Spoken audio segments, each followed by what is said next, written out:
आज वो लोग पूछ रहे हैं जो भारत छोड़ो आंदोलन में अंग्रेजों के पीछे पीछे चल रहे थे, अंग्रेजों की सेना में अपने युवाओं की भर्ती करा रहे थे। आज वो हमसे पूछ रहे हैं कि 1 साल माउंटबेटन एक्स्ट्रा क्यों रह गए थे। धारा 370 हट गई क्या?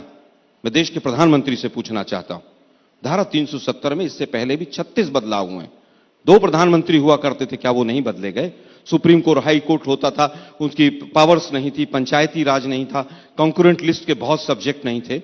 आज भी धारा 370 हिंदुस्तान के संविधान का हिस्सा है, लेकिन लाल किले की प्राचीर से लेकर इस मंच तक झूठ बोला जाता है। नहीं, अनुच्छेद 370 हट गया ना जम्मू कश्मीर से? नहीं हटा ना, किसने कहा?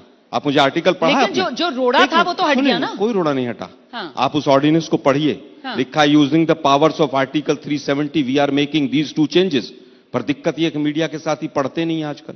ऑर्डिनेंस पढ़ा है आपने? वो 6 अगस्त वाला। सर आपने कश्मीर को देखा है? अब मैं वापस आ रहा हूं। 370 हटने के बाद से आपने अब आप मुद्दे देखिए। ठीक है, आप मुद्दे को आपको अगर उनका पक्ष रखना है तो आप उनको पक्ष आप रख लीजिए, मैं चुप हो जाता हूं। नहीं, आप अपनी बात मैं वास्तविकता देश को बता रहा हूं। अगर आपके पास कोई कागज है कि धारा 370 हिंदुस्तान के संविधान का हिस्सा नहीं है तो मैं बैठा हूं चुपचाप। एबीपी अनुच्छेद 370 मैं कह रहा हूं अनुच्छेद 370 अब हिंदुस्तान के संविधान का हिस्सा नहीं है। मैं एबीपी मंच के इस माध्यम से दोनों प्रवक्ताओं को चैलेंज करता हूं कि मुझे कागज दिखा दो। मुझे भी